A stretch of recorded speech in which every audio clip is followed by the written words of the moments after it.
If you take your credit card and you go shopping and you run up a large credit card debt, you're running a trade deficit with all those shops. Now, it would be pretty strange if you then blamed all the shop owners for having sold you all those things. You're ripping me off, you're ripping me off, you're ripping me off, I'm running a trade deficit. That is the level of understanding of the President of the United States. The trade deficit does not represent at all trade policies. It represents spending relative to production or earnings. We call that an identity. I teach it in the second day of my course in international monetary economics. Trump never made it to the second day. So he says, you're running a trade deficit. Look, they're all cheating me. But all that's happening is the United States is outspending its national income. And you can look at the national income chart. You can add up consumption and investment and government spending, and you could subtract off gross national product, and lo and behold, what will that equal? Not approximately, exactly. That will equal the current account deficit, which is the comprehensive measure of how much you spend on goods and services versus how much you sell in goods and services. So the United States runs a current account deficit because it spends more than it produces. Why does it do that? We have a big credit card in the United States. It's called the national government. The US government spends about $2 trillion a year more than it takes in revenues. What it's doing is making transfers to the American people and to American businesses. It doesn't tax Americans for those transfers because, here's another little fact, because the congressmen that vote on the budget got into office by being paid for their campaigns by rich people who don't like taxes. So the political system says spend, but don't tax us. So we run a chronic deficit in the United States. That spending goes out either as transfer payments or goods and services, and that's more than our national income, which is about $30 trillion, and our spending is about $31 trillion. And that's our trade deficit. And for that, Donald Trump blames the world. Okay, I fail him for this if he were my student. He's my president. It's a little weirder because when he did this, in 2 days, the world lost $10 trillion of market capitalization. By the way, where did it go? Did it get transferred from here to here? No, it got destroyed. Why destroyed? Because trade, something also the President of the United States doesn't understand, is mutually beneficial. So if you stop trade, everybody loses. It's not that one side wins, the other side loses. He cannot understand that concept as a guy that traded real estate in New York. So his idea is somebody had to win, somebody had to lose. But what happened when he made this announcement was $10 trillion was wiped out worldwide. It's not that the US went up and they went down. No, everybody went down. Because the whole world system is based on a division of labor, and he's breaking that division of labor into pieces. So then people said, this doesn't make sense. Even the very rich people that gave him the money for him to get into office started saying this doesn't make sense. The hedge fund managers who were his big campaign contributors. Elon Musk, who paid for his election, became prime minister. He said this doesn't make sense. And then the markets said this doesn't make sense. Not only $10 trillion, but as the finance minister said, interest rates started to rise because people began to dump U.S. Treasury debt. The safest thing in the world, apparently. So, interesting what happened. It's not quite true that he reversed things. First, he left on this 10% tariff, except for one country, for China, 145% where he on some raised products. the tariff rates. That's because the United States has a deep, neurotic attachment to China. The U.S. political system hates China. Why? Because China's big and successful. And so that the U.S. hates. It's a rival, it's a competitor, and so this is the one thing he left on.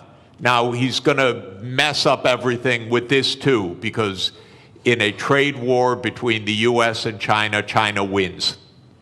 China does not depend on the U.S. market very much. It's about 12% of China's exports. China will do just fine. It's just dumb policy.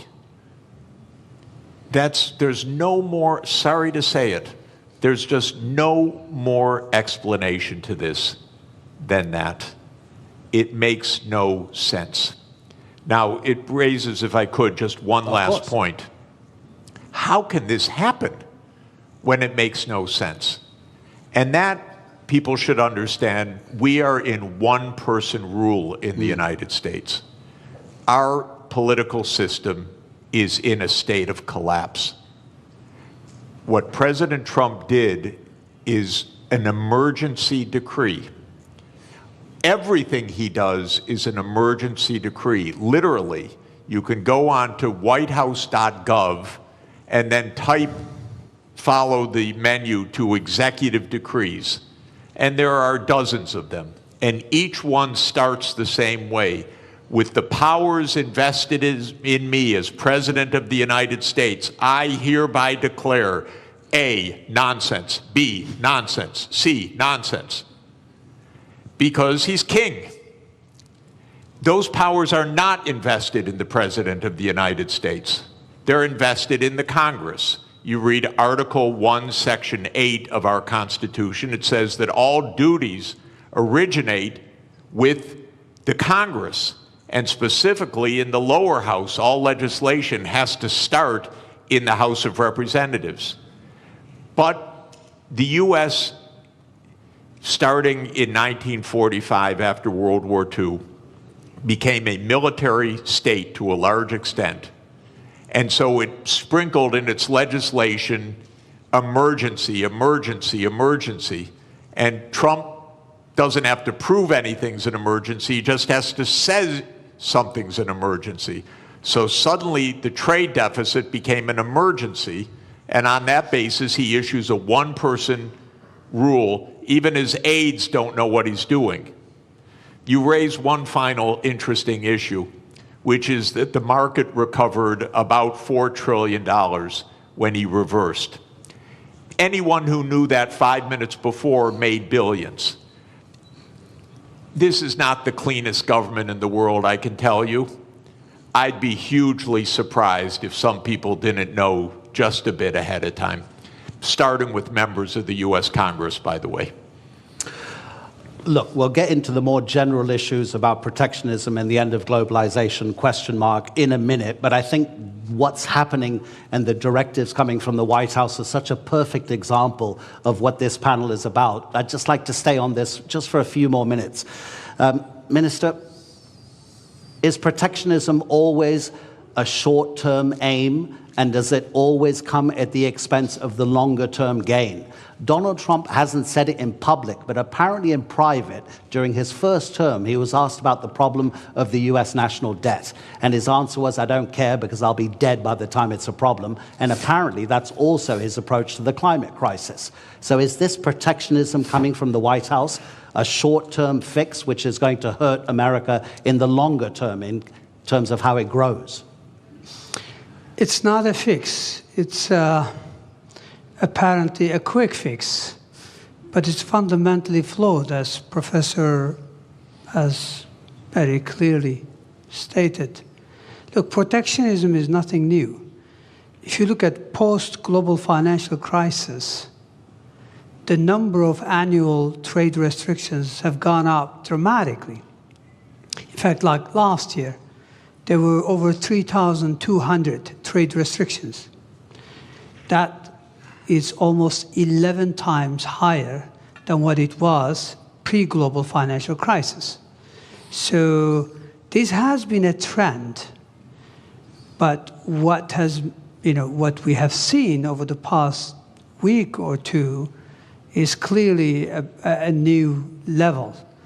This goes beyond some protectionist measures, trade restrictions. This goes into something, an all-out trade war. So that's really worrisome, because if you go back, again, I mean, if you look at 20 years to global financial crisis, global annual trade growth was 2 times world real GDP growth rate. So in a way, trade was the engine of growth. Mm-hmm. Now that engine has been slow. So if you look at post-global financial crisis, global trade growth barely kept up with real GDP, global GDP growth. So that's no longer really one of the kind of like a strong engine. But I think the way things are now, if current state of affairs is sustained, we may end up actually protectionism dragging global growth. It is not only growth, it's really, there are many, additional fallouts from this type of policies. Absolutely, yeah. Yeah. So the answer to your question, this is not a fix. This is a fundamentally flawed, policy perspective. Obviously, countries have choice. They always have a choice. But we would rather, see world moving back to rule-based, multilateral framework, where everyone benefits. I think I agree with Professor. Over 1 billion people since 1990s have been lifted out of poverty, predominantly in Asia. I'm talking about absolute poverty here. And that's largely thanks to, trade and growth associated with that trade. So it is worrisome that we are now experimenting policies that may actually reverse some of these gains, which I think were very important. 1 billion people out of absolute poverty cannot be underestimated. It's quite significant. Now, admittedly, trade do cause geographic dislocations, but the solution is not protectionism. The solution lies more internal sound policies, structural remedies, but also you can deploy tax policy incentives and other things to address, dislocations in regions caused by, global trade openness. So it's not a level, but protectionism will create more inequalities. It will create bigger problems. Already you've got significant headwinds for global growth. Aging population, high global indebtedness, impending climate crisis. So protectionism is going to be yet another big blow to long-term growth outlook. And that's why growth is barely, sustained at 3%. I think the risk is that we will move to a new era where per capita GDP growth will almost disappear if we continue down this path. Really interesting what you say about protectionism having fallout in other sectors, and we will get on to that, about how it might affect cooperation on the climate crisis, global health, et cetera, et cetera. But let's use one country as a particular example about how a nation can react to protectionism. So we have the US tariffs, which in 90 days will come into effect beyond the 10% that Donald Trump has placed. Let's take two rich countries. UK and Singapore will stay at 10%. Bangladesh and Botswana will both go up to 37%. Laos will be 48%. Syria will be 41%. Lesotho in southern Africa will be 50%. In 2023, the US exported to Lesotho $7.33 million worth of goods. Lesotho in that same year exported to the United States $228 million. The US GDP per capita in 2023 was $82.8 thousand per person. In Lesotho, it was $916. Gentlemen, how does a country like Lesotho deal with the protectionism coming from the US? Minister? Well, look, protectionism is an external shock, meaning it's not a decision by, the counterparty. It's essentially, so how do you deal with it? I guess you focus on regional integration, as an antidote of protectionism. So regional connectivity, regional integration would be one way forward.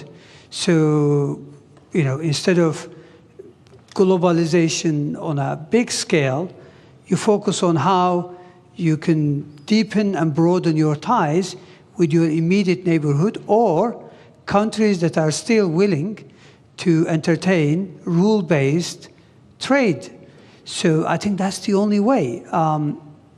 Again, this is a major shock for many countries. I think global supply chains are going to suffer. This will lead to, already, I think the risk is that capital will be misallocated. Take us, take Turkey, for example. We are the world's second largest of white goods exporter. We need chips, basic ones, nothing sophisticated. We're not talking about 4 nanometers. We're talking about 30, 40, 70 nanometers. If we're worried that countries are not going to supply that, even though it may not be the most efficient way, we may have to go into a very large capex to see if we could produce them. We are good at something. Other countries are better at something. So we would rather trade. And this is a very simple, economics, theory. Everybody benefits.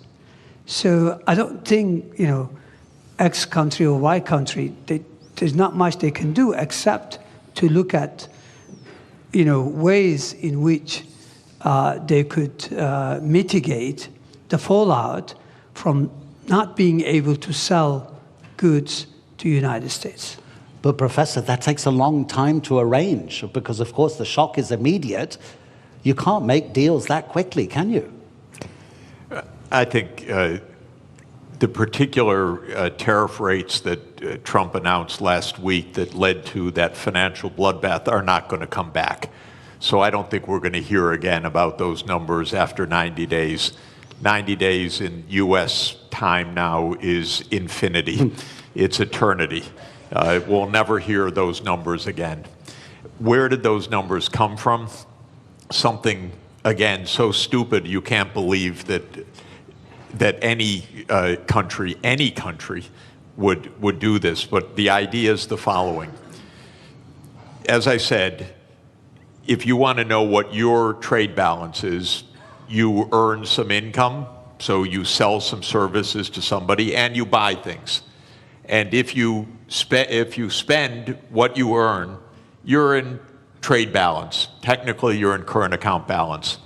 Now, most of us, I work for one employer, my university, So I run a big trade surplus with my university, and then I run a pretty big trade deficit with the grocery store that we buy our groceries from, and if I have to buy shoes, I run a trade deficit with the shoe store, and so forth. Trump's idea, just to add to the craziness of it, is that you should run a trade balance with everybody, not an overall trade balance, but a trade balance with everybody. So you should sell a little bit, you should work a little bit for your shoe store, you should work a little bit for your grocery store, you should go around anytime you want to shop, you trade something. I'll write you an essay if you'll sell me shoes. And you make your living somehow trying to balance your trade with all of your counterparts. Well, this is insane. This is why we have a market economy. You don't have to have balance with every transaction that you do with somebody. But what Trump said was, oh, Lesotho, they sell us more than we buy from them. So they're cheating us. That's literally what he said. Literally what he said. Okay, is it completely delusional or rhetoric? It's delusional, okay? Just so you know. It's weird. But anyway, now then he calculated a formula. Okay, Lesotho, we have to tax them by the amount to reduce the imports from them so that we have balance with Lesotho. And then they made some absolutely stupid formula that you would not accept in a first year, third week class. It came out of the US Trade Representative's office. They probably were told, do it overnight, the boss wants it. And then they came up with a list of tariffs, country by country, based on the bilateral trade balance. You cannot make this stuff up. This is not it used to be not a Mickey Mouse country, my country. But this is Mickey Mouse. This is not, and I apologize to Mickey Mouse. He would not do this. Mickey Mouse is smarter than this. So we are in a crazy land, actually, with this. Now, it stopped for a moment. We'll never hear those numbers again. I don't know what we'll hear in 3 months. God help us, really. Because it probably won't have to do with trade. It'll have to do with something else. But we can't normalize this as what's the rationale, how to negotiate, what to do. Of course, 60 countries immediately said, we'll rebalance with you. And the President of the United States literally used the language I'm about to use. I'm quoting him because otherwise I would never say this. He said, 60 countries are coming to kiss my ass. He said that in a public speech, the President of the United States. So this is, I'm sorry, I apologize. No, but it's presidential language. Yeah. Okay? I'm only speaking at high political terms. So we cannot normalize this. We have to say no.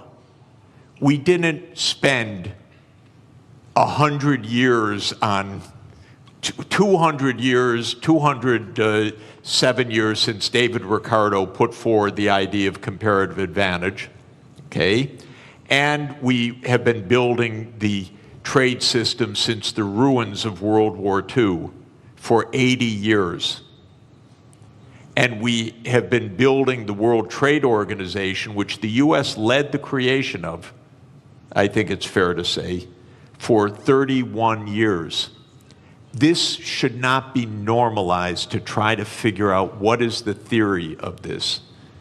And it's a more fundamental point, ladies and gentlemen. The United States is a rogue nation right now on many things, not just on trade, but on making Gaza into the US Riviera, on whatever it wants to say.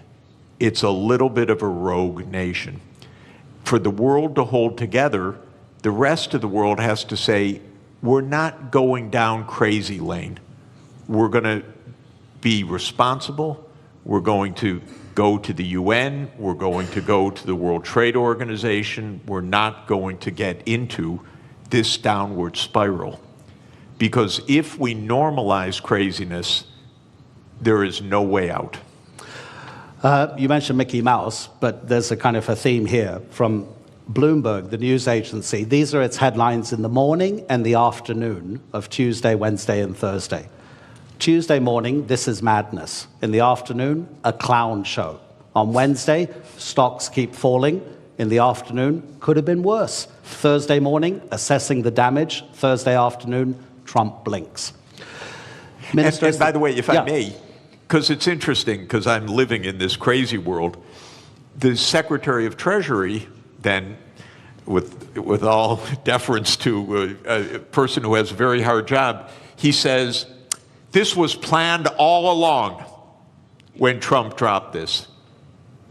Can you imagine? He couldn't say anything else, though. Well, yeah, I know, but to hear this from your Treasury Secretary is not also reassuring, because all you hear is a crazy land rather than what we need to hear, which is rationality. Okay, so let's make it more general for the moment. And by the way, ladies and gentlemen in the audience, I'll give you a few minutes at the end if you want to ask our two panelists a question. We'll try to get a few questions in from the audience. So to broaden it out, Minister, as the professor says, and pretty much everybody agrees, protectionism doesn't make economic sense because in the longer term, it's going to cost everybody. So what's driving increasing protectionism, not just in the United States, but in other nations as well? Because if it doesn't make economic sense, does it mean it then becomes a political statement from the person imposing that protectionism to almost appear as like a nationalist moment to bring people towards that decision maker politically rather than economically? Well, it's easy to explain. I think what is driving the current, what seems like a fundamentally flawed policies is, first of all, let's set the scene. I mean, there's a geostrategic competition between China and the United States. We know that. China has what it takes to become a superpower because it has human capital, it has state-of-the-art infrastructure, and now it's catching up in technology. The United States considers itself as the hegemon power. So we know from history there's always been tensions between existing superpowers and emerging ones. It doesn't have to end this way, meaning in a trade war or any other wars, but it does in the past. I mean, history tells us that we more frequently see tensions rather than cooperation. So what lies behind this? Very simple. Go back to 20 years ago, roughly speaking. China accounts for about 8% of global manufacturing. Today, China accounts for more than 30% of global manufacturing. Who lost ground? United States, European Union, and Japan. United States clearly also sees this. Again, go back to 20 years ago and just visualize a world map. Which country commands as the main trading partner of the rest of the world? Maps are all over the place. Clearly, it was the United States 20 years ago. Today, it's China. Now, normally, the way you would respond, the way I would respond, is that, look, we need sound policies, structural reforms to regain ground. Instead, it looks like this rivalry, combined with lack of, obviously, clear understanding, is that it leads you to go after quick fixes. And quick fixes, which is also to do with populism, nationalism, is to blame others and is to present it in a simple fashion. The reality is you have to be more competitive. You have to invest in upskilling, reskilling your population. You have to invest in your infrastructure. And you have to, there's a lot of, there's a long list of homework. But those are politically difficult to deliver. They take time, and they're difficult. So structural policy has been lacking in most countries. And when you can't deliver structural transformation, then you rely on monetary policy to fix things. Monetary policy in many parts of the developed world have been doing the heavy lifting over the last couple of decades in the face of difficulties. So my point here is that I think we know what drives it is losing ground. But how do you regain ground? Again, the sophisticated way would be to do the right thing and deliver on reforms. The easy way would be to blame everyone else and come up with high tariffs as a fix. Let's see. Okay, so protectionism is also not helping your friends to concentrate more on yourself rather than the outside world. We know that the drastic cuts to USAID, the Agency for International Development, has already or is going to cost lives. Myanmar's recent earthquake, the Americans have been for decades maybe the most important first responder, sending hundreds of rescue workers. They sent 3 administrators. They didn't send a single rescue worker. They laid off recently some people working for the federal government on the US nuclear program. They realized very quickly within a couple of days that it was actually a national security issue, so they were told to come back to their office. The office said, sorry, they've been excluded from their federal emails, so we can't get in touch with them. So they couldn't re-employ them. Professor Sachs, when you were president of the Earth Institute at Columbia University, it focuses, I've got to read this from the notes. It focuses on sustainable development, this institute at Columbia, including research in climate change, geology, global health, economics, management, agriculture, ecosystems, urbanization, energy, water, everything that we need to live. So how does protectionism affect these kinds of relationships between one country and another country? Yeah, It's actually I want to answer deglobalization. that by continuing on with the brilliant explanation that the minister just gave about the hard stuff and the easy stuff. Yeah. So just to say, in American politics, the swing states in the presidential elections in the last 3 elections in particular have been the Midwestern states. So those are states like Michigan, Indiana, Illinois, Ohio, Pennsylvania, Wisconsin, Minnesota. These are states that can go either way. And those states did suffer a decline of employment in manufacturing, not only or even mainly because of trade, but also heavily because of automation over the last 40 years. I come from Detroit, which is Motor City, used to be, and I used to go when young on school field trips to see the assembly lines, and there were actually workers on the assembly line.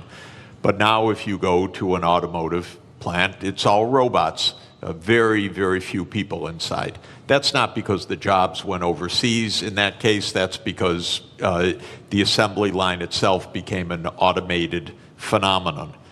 So Trump is giving an answer to those swing states. It's China's fault. It's Mexico's fault. It's Lesotho's fault. What the minister said is really important, that when he said that trade benefits the economy, but it could hurt some sectors. And what you do is not stop the trade, but you make sure that you pull everyone along, maybe in a regional policy, or maybe in job reskilling, or maybe in some other kind of public investment or education policy. Here's where the U.S. really failed over the last 40 years. We let the inequalities widen and widen, partly because of automation, partly because jobs did go overseas, but for the right reason. They had comparative advantage in those jobs. Skilled people got better and better salaries. Lower skilled people had their living standards fall. The gap widened. By the way, not just the income gap, the life expectancy became 10 years or more. So many of our epidemics, so many of our social problems relate to this widening inequality. The United States political system didn't address it at all for 40 years. And that comes to what I mentioned, the corruption of the political system. When candidates of both political parties are paid by rich donors for their reelection campaigns, and both parties then become the agents of tax cuts and no really addressing the social conditions, you end up with a Donald Trump coming in and selling a pseudo explanation, it's all China, and selling a pseudo remedy, a trade war. What the auto workers are going to learn right now is they're going to lose jobs by even the tariffs that have been put in place, because we need the intermediate parts brought in from elsewhere. Now they face higher costs, and the United States can't compete at all with Chinese electric vehicles. The United States has basically handed China the electric vehicle market for the next 20 years. So did Europe, by the way. Europe delayed the transformation to electric vehicles, said we produce great internal combustion engines, we're going to continue to do that.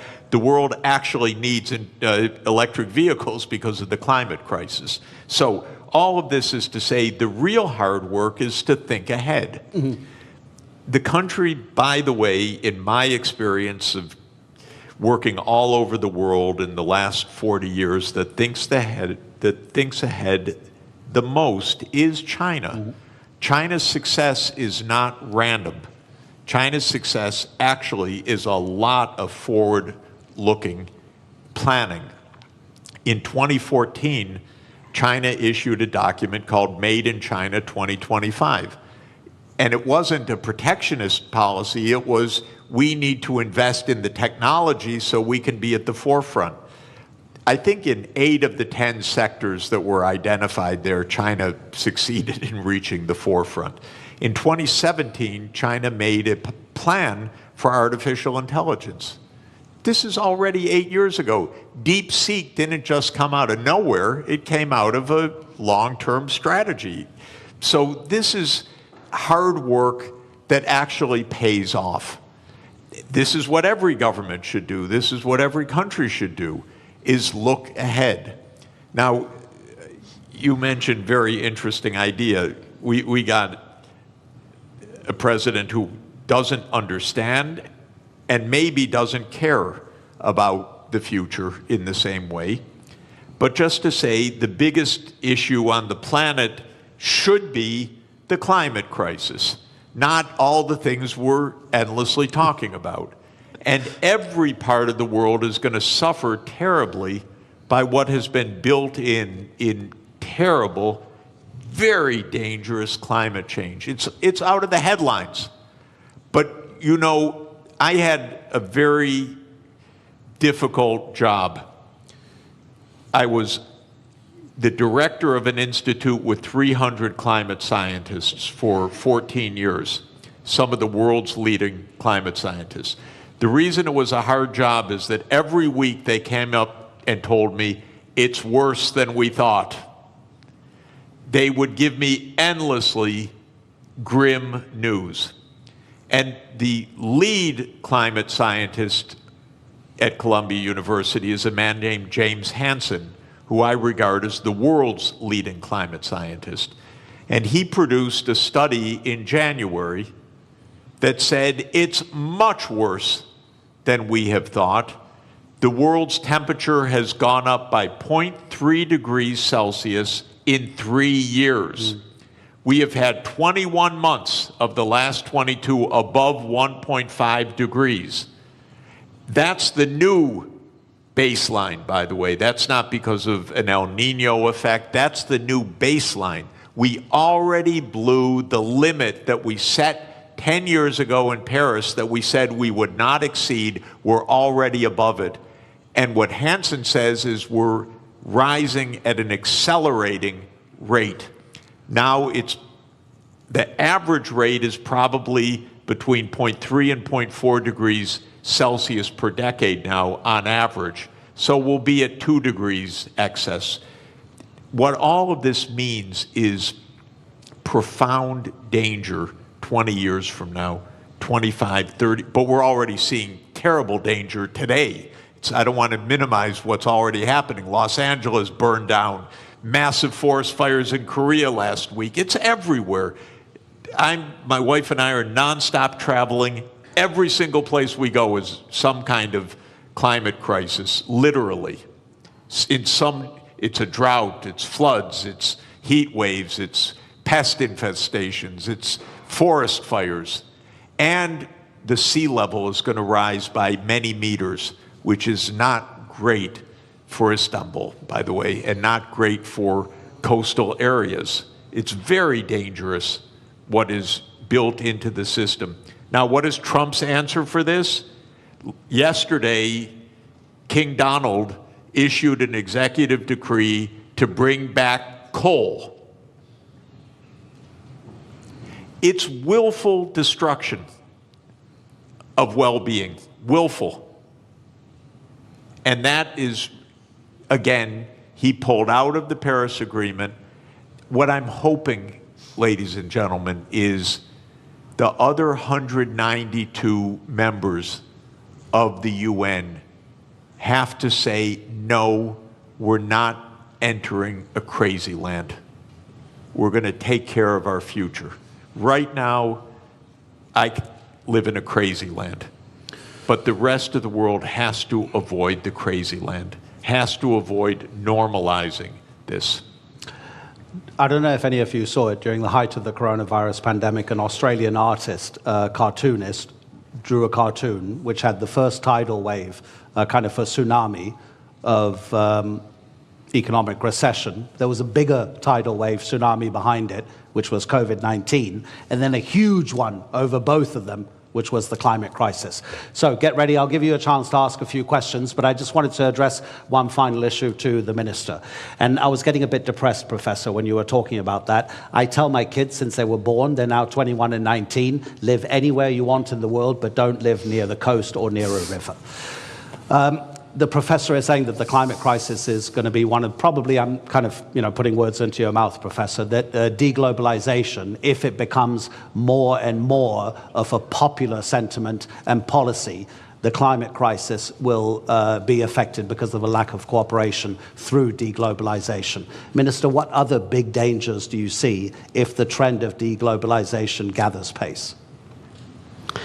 Well, as I mentioned earlier, in addition to the impending climate crisis, which could have a devastating impact on the future of humanity,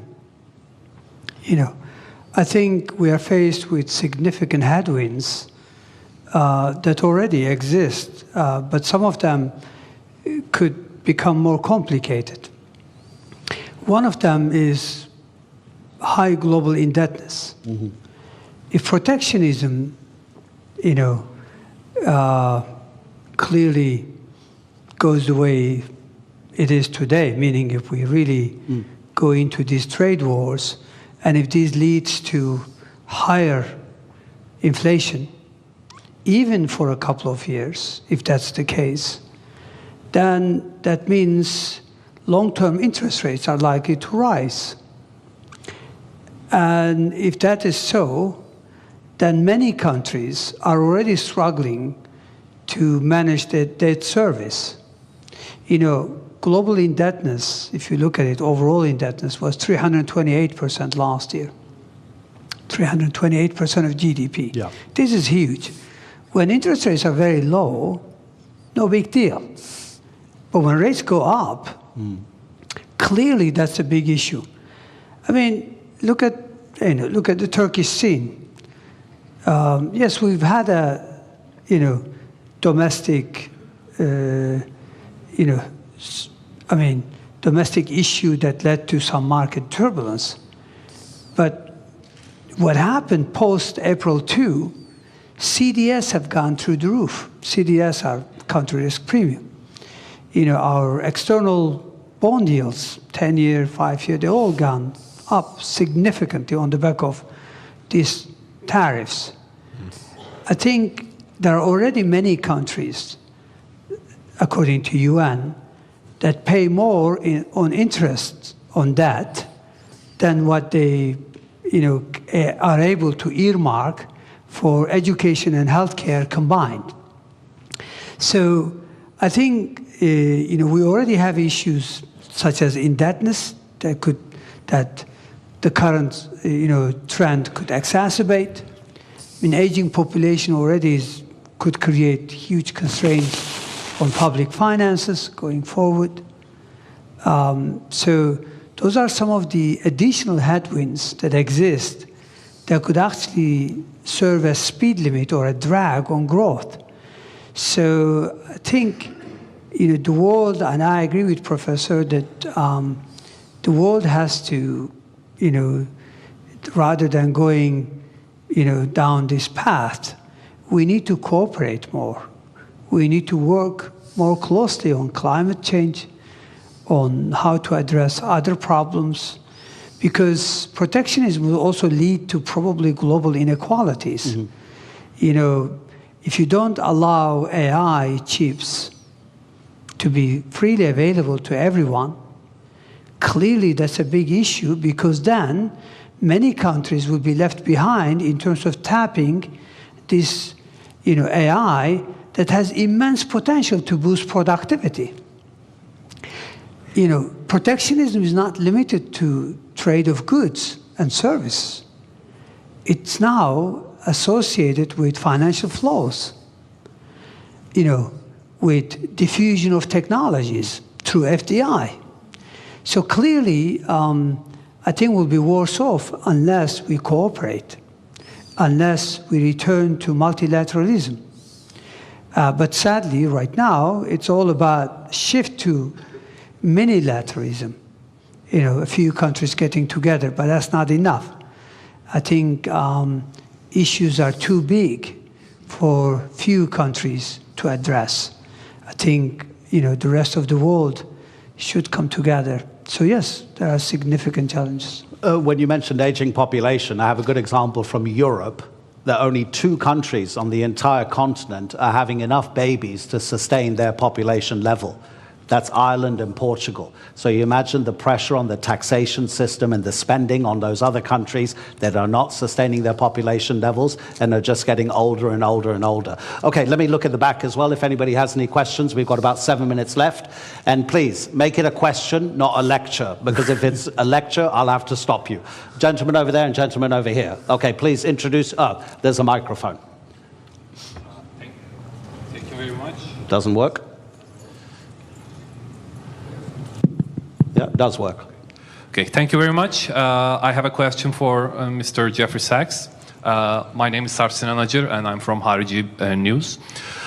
So you mentioned that we shouldn't look for a rationale behind the actions of Donald Trump, but just to be a devil's advocate, I just want to understand their point of view, which they mention, yes, trade deficit and the national debt of the United States, but also they mention the hard industries that left United States back in the day. So what I'm trying to understand is, if United States gets into a confrontation with global powers such as China or Russia or any other state, maybe even Europe one day, is it wrong for them to want their hard industries back, and this is their rationale to put these tariffs on. Because Donald Trump mentioned that we are buying cars from Canada that we could have been producing before. So is there a rationale behind, at least on the hard industry part? Okay, thank you. Yeah, you know, in trade theory or trade concept, there is the national security rationale. So you may want to procure domestically to have an armaments industry. That's quite different from imposing tariffs on 150 countries in a completely arbitrary way. In fact, the right policy might be local procurement from domestic industry that has nothing to do with trade policy at all. So that is not an argument for what he's doing. But I would add one more point. We don't need an arms race, and we don't need a war. Actually, diplomacy is really cheap compared to war. That's why we're at the Antalya Diplomacy Forum, not the Antalya Military Forum.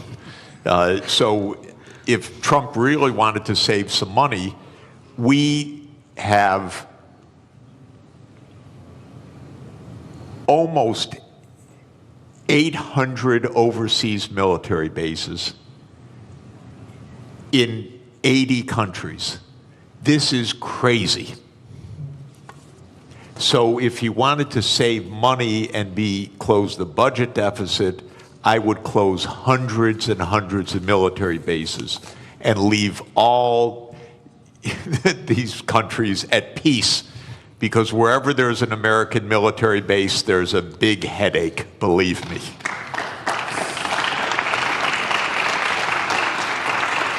Sir, okay, is your question to the finance minister? Is your question to the finance minister or to the professor? Because I want to even things up. I would come back to you if it was for the professor, but if you, okay, let's address it to the finance minister.